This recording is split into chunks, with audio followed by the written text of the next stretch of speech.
In my town, the most dangerous place is the abandoned Macy's department store. The basement, to be more precise. It's not easy to find, but people still manage to, mostly by accident. You're perfectly safe as long as at least one of your feet stays on the stairs. You're supposed to just go back up, and eventually it'll move on. I'm not sure how many people have found it. Lots of people claim to, but it's hard to verify. Those that do take both feet off the stairs, well, no one hears from them to find out what comes next. Most of them probably end up listed as a missing person. That's why I'm writing this. I want people to know what happened to my sister and my friends.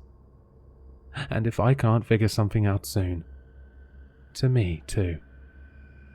I want to share what it's really, truly like down here. I know. It doesn't sound that bad. A basement full of abandoned clothes and items with no windows, so the darkness is only broken up by smatterings of flickering lights, where, if you listen closely enough, you'll hear another set of quiet footsteps, always just behind you. But trust me, it's the most terrifying place I've ever been, and I'd give literally anything to leave. The store sprawls on for what must be miles. It's overwhelming in its vastness, yet not an inch of it is safe. Something pursues you down here, or maybe even multiple somethings. It's hard to tell. I can guess what you're thinking. A department store that people disappear into. That'd be shut down in an instant.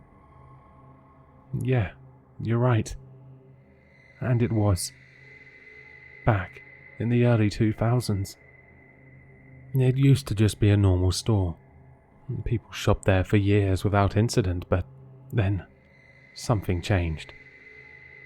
No one is quite sure what caused it, but one day, no one that stepped into the basement ever came back out. Once it became apparent that there was no hope in saving those that were lost, the whole place was eventually torn down. As you can probably guess, that's not where the story ends. The basement still manages to claim people. The only difference now is that you don't go downtown to where the old Macy's used to be and take the escalator down to get there. Now, at least in my town, any escalator, elevator, or set of stairs you take down could bring you down here instead of where you were intending to go. It doesn't matter where you are or where they usually lead. One of my classmates once claimed that he was just going downstairs in his house, but upon reaching the last step before the bottom, instead of his living room, he was staring into the basement of the store. I believe him too, because his story lacked the bravado of others I've heard. You could tell he was deeply afraid. He also mentioned things that I now know to be true from my own experience, like the smell of old and decaying things, and the odd stale breeze that emerges like a sigh from deep within the windowless store. There are some steps you can take to increase your odds of finding this place, but I'm not going to share those here. I don't need that on my conscience.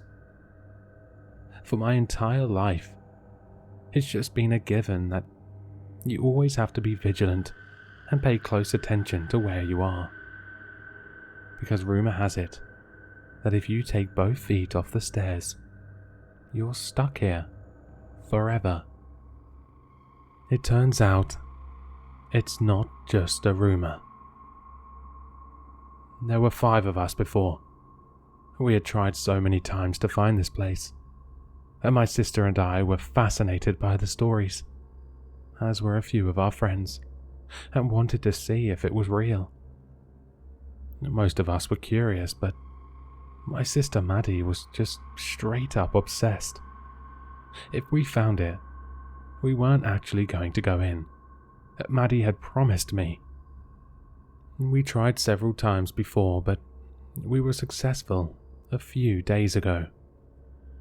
We went to the top floor of Keith's dorm and went down so many flights.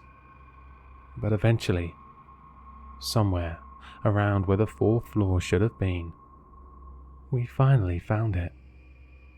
Rows upon rows of decaying clothes and random items greeted us for as far as the eye could see. The weak overhead lighting only illuminated so far into the distance. After that, it was just blackness. But you could feel the vastness of it. It was breathtaking, and not in a good way. A soft moan could be heard from just beyond the threshold, but we couldn't see the source. Maddie wanted to put her hand through, she said, to snap a picture. She did, and it came back a pixelated mess. She was disappointed and put 1 foot down onto the basement floor to lean in for a better shot. When nothing seemed to happen, she got bold and put both feet down. She turned around to grin at us, but the smile instantly left her face and was quickly replaced by what seemed to be a mix of fear and confusion. Her eyes widened and darted back and forth as she searched around frantically. She called out, and I waved my hands and yelled to her.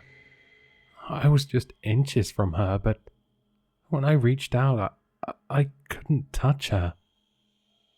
She didn't seem to hear us or see us, but she seemed to catch a glimpse at the source of the moaning. I'm not sure what she saw, but whatever it was, the sight of it caused her to take off running, with an expression of pure terror on her face. I could sometimes see her as she ran through the lit portions, but none of us could see what she was actually running from. Angie, Keith, Sky, and I went in after her. Mary ran back up the stairs. That's good. It means Mary probably survived. That was a while ago. A couple of days.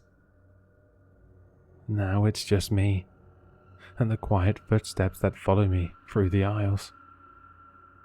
It's funny. I used to think that the scariest thing in the world would be being chased by something just a bit faster than you. You turn back and you see it coming and just can't outrun it. But I've since found from recent experience that what's actually scarier is something that doesn't need to run after you.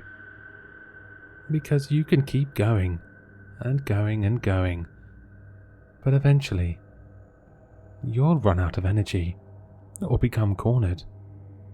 And it knows that.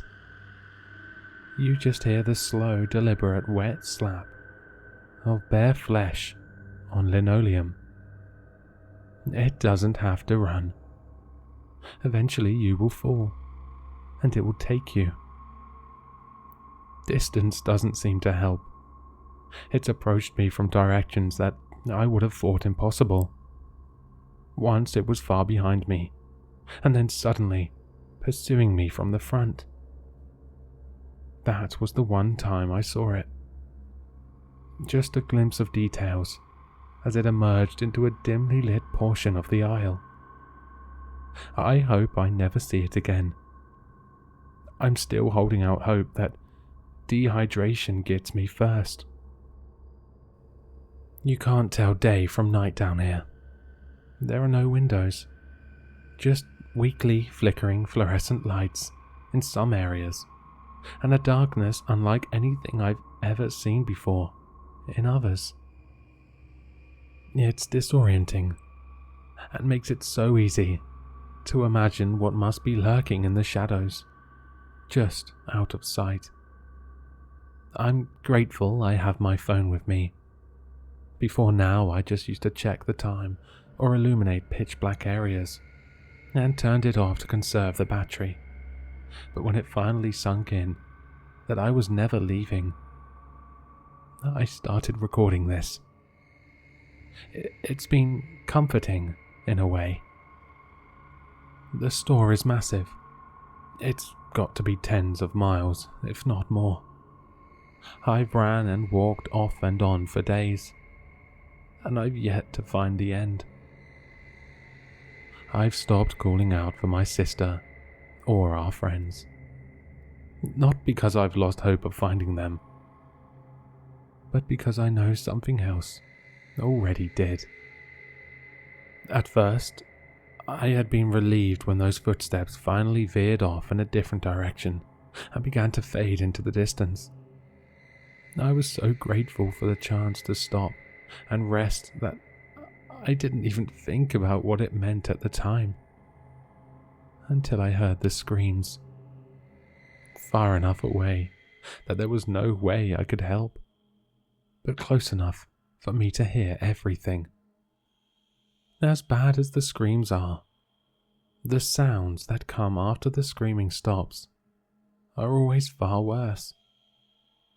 New people seem to join me from time to time. Sometimes I hear them. Once or twice I've seen them. I guess they took both feet off the stairs as well. I wonder where they came from. My town? Or somewhere else entirely? But we're never close enough to ask, and I'd never risk shouting here. I've been down here long enough now that I've started noticing certain things. And the more I notice these details, the more they unnerve me. For example, the store and items within it seem to just grow and grow. For everyone that disappears down here, the store seems to grow just a bit bigger. The clothes and housewares I've ran past, if you take a really close look, you'll see they aren't quite right looking. The textures are all wrong. They aren't made out of fabric, plastic, or metal. Everything in here is made of something else. Something more familiar.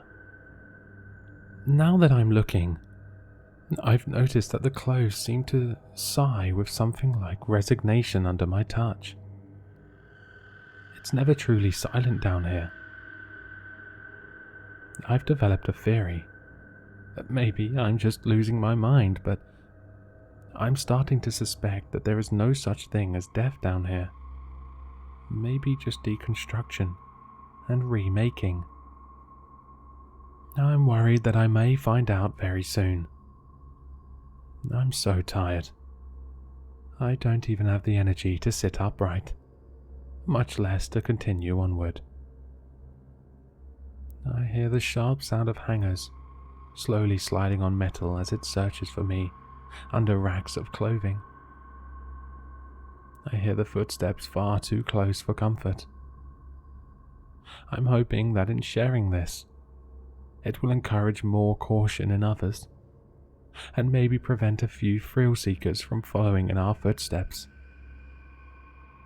If you find that a perfectly ordinary trip down some stairs suddenly leaves you staring into this dark expanse, please, just go back where you came from and don't look back.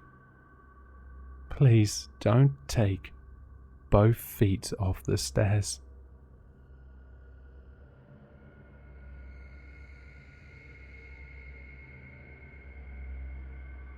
Hello, sinister listeners.